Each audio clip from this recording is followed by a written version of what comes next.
એવું ગુજરાત જ્યાં ઇતિહાસ, સંસ્કૃતિ અને ગૌરવ એક સાથે જીવંત થાય છે. આજની સફર છે એક એવા સ્થાને જે માત્ર પથ્થરમાં ઊંડાવેલી પ્રતિમા નથી, પણ કરોડો લોકોનું સપનું અને ગૌરવનું પ્રતીક છે. Statue of unity. આ છે મારી નજરે અમદાવાદથી સ્ટેચ્યુ ઓફ યુનિટી સુધીની યાત્રા. તો ચલો સફર શરૂ કરીએ. વેલ, વેરી ગુડ મોર્નિંગ. સો ખાસા ટાઈમ પછી આપણે પ્લાન કરી છે રોડ ટ્રીપ, લાઈક ખાસા ટાઈમ પછી, બિકોઝ જોબનો બોબને એમાં ટાઈમ નહોતો મળતો. બટ એની વિચ વે ખાસા ટાઈમ પછી આપણે પ્લાન કરી છે. તો અહીંથી અમે જઈશું સ્ટેચ્યુ ઓફ યુનિટી. સો અહીંથી અમદાવાદથી આવી ગેસ 220-210 કિલોમીટરની આસપાસ છે. એન્ડ એક નવો ચેન્જ છે, આપણી ગાડી યાર નથી થાય, બહુ દુઃખ થાય છે ખરેખર. આપણી ફિયાટ આપણે સેલ કરી દીધી છે અને બહુ જ ઘસી, જોરદાર ઘસી, લાઈક 1.3 ડીઝલ, ગજબ ગાડી હતી યાર. એન્ડ હાલ તો મેં મારા ભાઈની સેન્ટ્રો લીધી છે. સો હાલ આવ્યો તો એટીએમમાં કેશ બેસ ઉપાડવા. હવે જોબ ચાલુ કરી છે તો પોતાનો ખર્ચો પોતે જ ઉપાડવો પડશે. એન્ડ એક વસ્તુ રિયલાઇઝ કરી છે કે જ્યારે પણ આપણે પોતાનો ખર્ચો ઉપાડીએ છીએ પોતાની કમાણીથી, તો ખબર પડે છે કે બસ પૈસાની વેલ્યુ શું છે.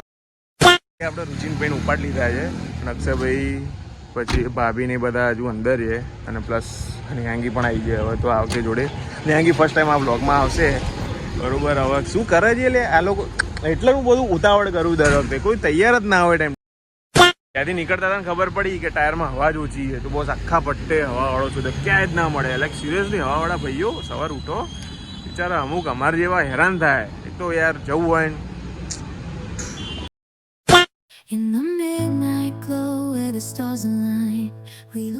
Good morning. બરોડા પહોંચી ગયા છે. આજે ખબર પડી કે બરોડા પહોંચી ગયા છે. અહીંથી નીકળી એટલે જગદીશે તો જવું જ પડે, રિચ્યુઅલ થઈ ગયું હવે તો. Caught in the spell of the cosmic night, where fantasies bloom in the pale moonlight. We'll let go of all that we know and dance in the stardust, gentle flow.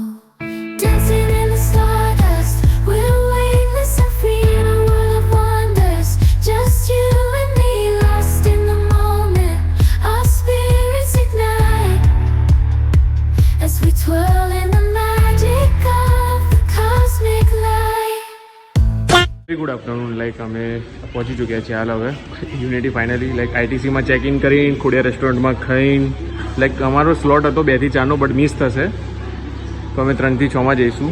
And એટલે બસ સુવિધા પણ છે statue of યુનિટીમાં, જ્યાં તમે car જ્યારે parking પર મૂકશો પછી તમે આ સુવિધા મેળવી શકશો ઇઝીલી. લાઈક ગવર્મેન્ટ તરફથી આ ફ્રીમાં જ છે.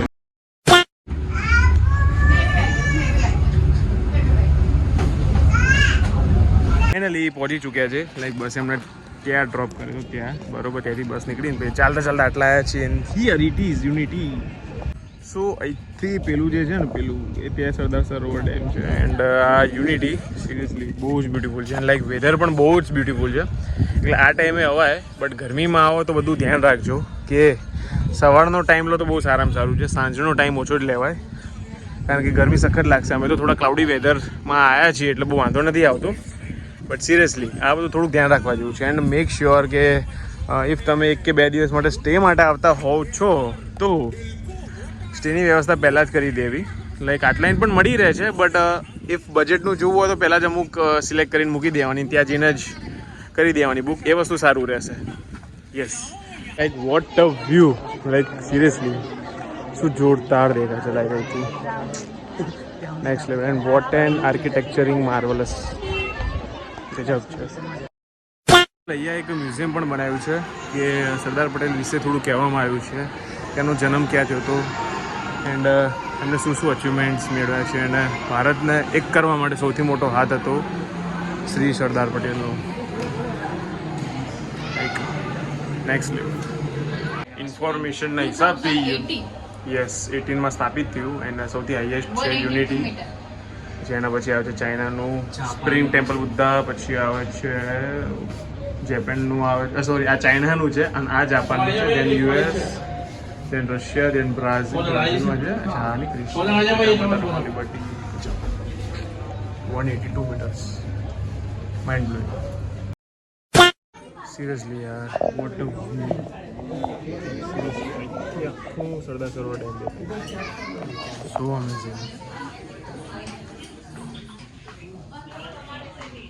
લિટરલી અમે એના હાટ વલ્લભભાઈના હાટ ઉપર બેઠા છીએ and this is the view. Seriously like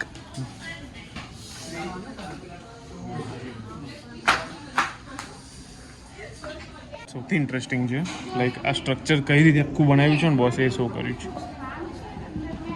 seriously like અમે પેલો જે વે છે ત્યાંથી આવ્યા છીએ એન્ડ ગાડી તો છે ખબર નહીં કેમ. A few moments later.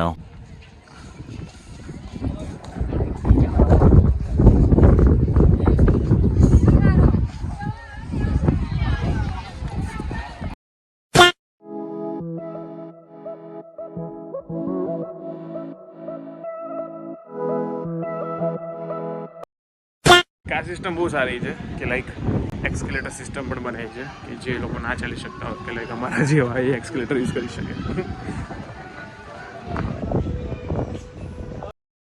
યુનિટીની એક પ્લસ પોઈન્ટ છે લાઈક અહીંથી સ્ટેચ્યુ પણ જોવાય અને ત્યાં જ એક ફેસિલિટી પણ છે કે જ્યાં એક ફૂડ કોર્ટ ટાઈપ છે. બોસ મને એક વસ્તુ ખબર નહીં પડતી, લેઝર લાઇટ શો 7 વાગે ચાલુ થવાનો છે બટ ભીડ હાલથી જ થઈ ગઈ છે. કેવું ગજબ કહેવાય નહીં.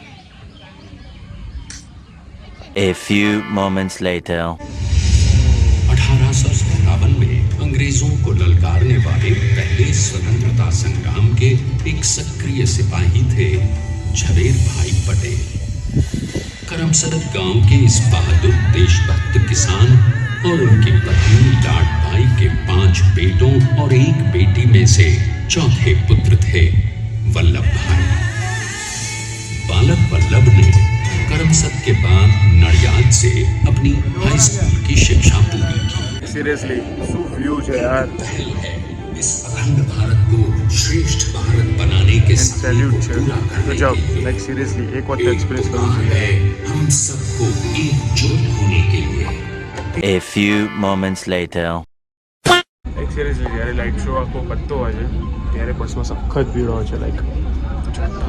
લાઈક આટલે છે ને બસ પિકઅપ એન્ડ ડ્રોપ સિચ્યુએશન પણ આખી બનાવી છે. લાઈક એ સર્વિસ પણ અહીં છે તો તમને ફ્રીમાં બસ પણ મળી શકે છે અને આટલે શટલ્સ પણ ચાલે છે જે વુમન્સ ચલાવે છે શટલ્સ. લાઈક એ વસ્તુ બહુ અમેઝિંગ છે એન્ડ સિરિયસલી આખું કેવડિયાનું જે કહેવાય ને કાયા પલટ કરી નાખ્યું છે ગવર્મેન્ટે. લાઈક ટોટલી ચેન્જ આવો. એન્ડ મેં આપણે બસ ડ્રાઈવર જોડે પણ વાત કરી કે આખી સિચ્યુએશન ચેન્જ થઈ ગઈ છે. લાઈક 360 ડિગ્રી એમને ચેન્જ જોયો છે લાસ્ટ 10 વર્ષમાં. પહેલાં ટ્રાન્સપોર્ટ સિસ્ટમના પણ બહુ ફાફા હતા બટ લાઈક હાલ બહુ જ ઇઝી છે due to statue. Seriously hats off. What an arrangement. Like બહુ જ ક્રાઉડ હતું, બહુ જ ક્રાઉડ, તો પણ એ વસ્તુ કવર કરી દીધી. એ વસ્તુ સારામાં સારી કહેવાય. Nice. The next day. Morning from Unity. બસ જો હમણાં જ બ્રેકફાસ્ટ પત્યું છે. બસ હમણાં 7-8 મિનિટમાં checkout. A direct back to ત્યાં ફરીશું એ જોઈએ. એન્ટિક માણસ છે બધા એનો નાસ્તો ખાય અને હું જગદીશનું કેવું છું ને એન્ટિક માણસ. शाबाश बेटा बहुत बढ़िया. સો હવે ચેકઆઉટ ટાઈમ છે. ફોર્ચ્યુનમાં રોકાયા હતા ફોર્ચ્યુન આઈટીસીમાં બટ હવે ચેકઆઉટ ટાઈમ છે. કાર્ડ કઈ ગયું? કાર્ડ ઓકે લેવું પડશે. બાય ધ વે આ પ્રોપર્ટી સારી છે લેવાય 1-2 દિવસ માટે સ્ટે કરવું હોય તો વર્ક વિઝિટ. સો કાર્ડ મૂકી દઉં પછી આપણે નીકળીએ. ટાટા.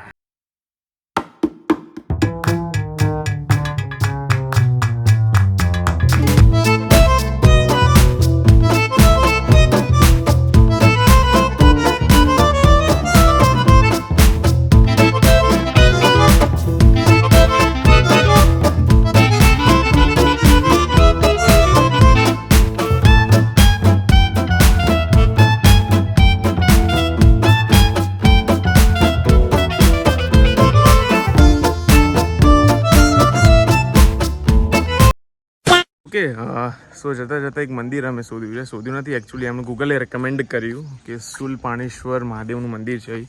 યુનિટીની જોડે જ છે એટલે એક વખત આવો તો એટલે વિઝિટ કરવી. સારું મંદિર છે. 2000 years later. Very good afternoon. જો નીકળી ગયા હતા અમદાવાદ માટે but all of the sudden એક પ્લાન આવ્યો કે ચલો બરોડાથી જઈએ છીએ તો સયાજીરાવ તો પેલેસ જોઈ લઈએ. જેનું નામ લક્ષ્મી વિલાસ છે. But actually Lakshmi Vilas palace બંધ થઈ ગયા છે 5 વાગે, એટલે ખાલી ગાર્ડન અમે જોઈ લઈશું. ગાર્ડન જોઈને ડાયરેક્ટ અમદાવાદ. ગાર્ડન તો બહુ જ સુપર બનાવ્યું છે. અને એકચ્યુઅલી અમે તો ઝૂમાં જવા માંગતા હતા, બટ ગયા નહીં, કંઈ ટાઈમ નથી એટલો બહુ. એટલે બસ તો થોડીક વાર રહી અને ભાભીના માસીનું ઘેર જવું છે, તો ત્યાંથી ડાયરેક્ટ બેક ટુ અમદાવાદ.